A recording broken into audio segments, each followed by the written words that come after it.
Hello and welcome to this video. In this video, we will start discussing about the second chapter of your geography, that is agriculture. India is an agriculturally important country. Well, India is agriculturally important in two ways.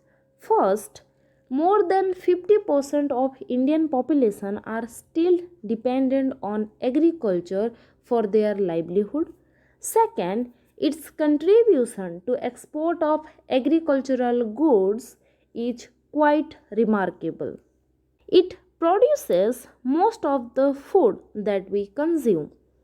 Besides food grains, it also produces raw materials for various industries like the cotton cultivation, the jute cultivation, etc. Agriculture produces both food and non-food crops. The food crops are for direct consumption as well as for industrial raw material, whereas the non food crops are basically for industrial uses. Now come to the types of farming. Well, broadly classifying the farming, it is of two types: subsistence farming and commercial farming. First, we will discuss about the subsistence farming. Well, subsistence farming is further divided into two types, that is, the primitive subsistence farming and the intensive subsistence farming. So, let's first discuss about the subsistence farming and later we will discuss about the commercial farming. So, starting with the subsistence farming, we will first discuss about the primitive subsistence farming. This type of farming is still practiced in few pockets of India. The primitive subsistence farming is quite outdated and there are very few people who practice primitive subsistence farming in current time, but they still do. Primitive subsistence agriculture is practiced on small patches of land. The very first characteristic of primitive subsistence farming is it is practiced on small patches of land. Second, primitive tools are used for farming like hoe, dhow, digging sticks, and family or community labor. This type of farming depends upon monsoon, the natural irrigation facility, and natural fertility of the soil and suitability of other environmental conditions for growing crop. That means in primitive subsistence agriculture there is no use of any artificial irrigation method or pesticides or insecticides like chemicals. It purely depends upon the monsoon, which is the natural irrigation facility, and the natural fertility of the soil. Land productivity in this type of agriculture is low because the farmers does not use fertilizers and any other kind of modern inputs. It is a slash and burn agriculture, and slash and burn agriculture are mainly practiced in forest covered area. In slash and burn agriculture, farmers clear a patch of land and produce food crop to sustain their family. So, if we try to understand the slash and burn agriculture in step-wise procedure, first the farmers clear a patch of land, then they used to grow crop there. When the patch of land loses its fertility or its natural fertility, as in slash and burn agriculture or in primitive subsistence agriculture, the farmers do not use any kind of artificial fertilizer or pesticides or any kind of chemical supplement. So when the patch of land loses its natural fertility, they abandon the area and switch to a new patch of land. Then again they slash out all the trees there, then they burns the rest out or the remainings of the natural vegetation, and they practice agriculture again over the land. Then again the same happen when the selected patch of land loses its natural fertility. Again they abandon the patch of land and select a new patch of land to practice agriculture. And the same process continued to the next patch, the next patch, the next patch, and in that way they keep switching their agricultural land. And in this gradual process, the prior patches of land they regain their natural fertility over time. Well, the slash and burn agriculture is known by different name in different parts of the country. Like it is known as Jhuming in northeastern states like Assam, Meghalaya, Mizoram, Nagaland, etc. It known as Pamlu in Manipur, Dipa in Bastar district of Chhattisgarh, Andaman and Nicobar Island, Bewar or Dahiya in Madhya Pradesh, Podu or Penda in Andhra Pradesh, Pamadabi or Koman or Bringa in Odisha, Kumari in Western Ghats, Valri or Valtre in southeastern Rajasthan, Khil in Himalayan belt, and Kuruva in Jharkhand. Like there are different names for slash and burn agriculture across the country, there are different names for slash and burn agriculture over the world. There are various names in various countries like Milpa in Mexico and Central America, Canuco in Venezuela, Roca in Brazil, Masoli in Central Africa, Ladang in Indonesia, and Ray in Vietnam. The second type of subsistence farming is intensive subsistence farming. Well, intensive subsistence farming is a bit of developed compared to the primitive subsistence farming. Let's see what are the characteristics of intensive subsistence farming. This type of farming is practiced in areas of high population pressure on land where there is a large scale population. The intensive subsistence farming are practiced there, and because of the large population the pressure on the agricultural land is much more. It is labor intensive farming, means there is a requirement of high amount of labor where high doses of biochemical inputs and irrigation are used for obtaining higher production. Because the population of these kind of areas are generally high, the farmers try to extract as much possible as from their land holdings, and in order to do that they use biochemical inputs like the pesticides, insecticides, etc. And except the monsoon they also have some irrigation facilities. Though the right of inheritance leading to the division of land among the successive generations has rendered landholding size uneconomical. There is a right in our constitution, the right of inheritance, means the heir or the successor of a generation has a fair right over the properties of his or her ancestor.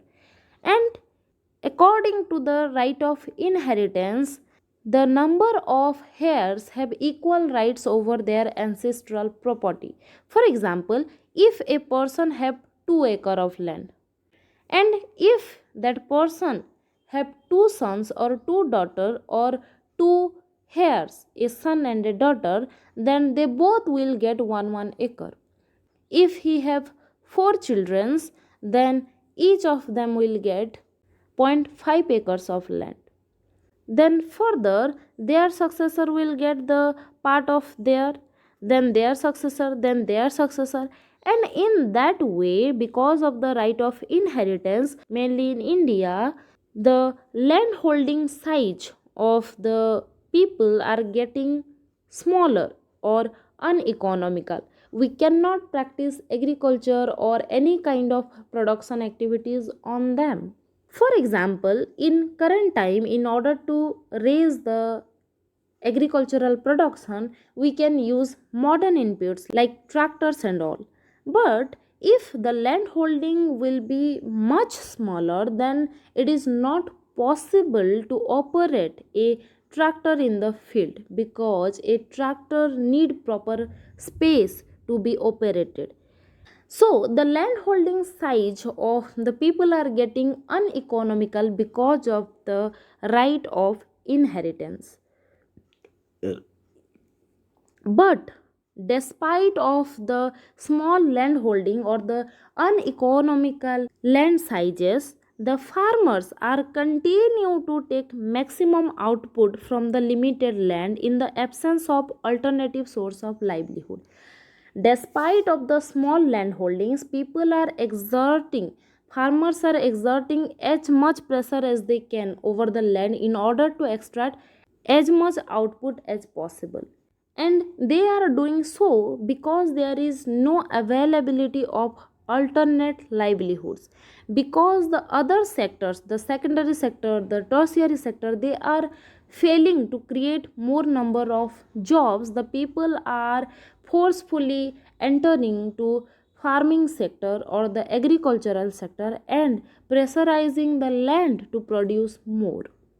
Thus, there is enormous pressure on agricultural land, and as people are failing to get employment in other sector and they are compelled to depend on the agricultural sector, and because of which they are exerting pressure on the land, the agricultural land are facing enormous pressure.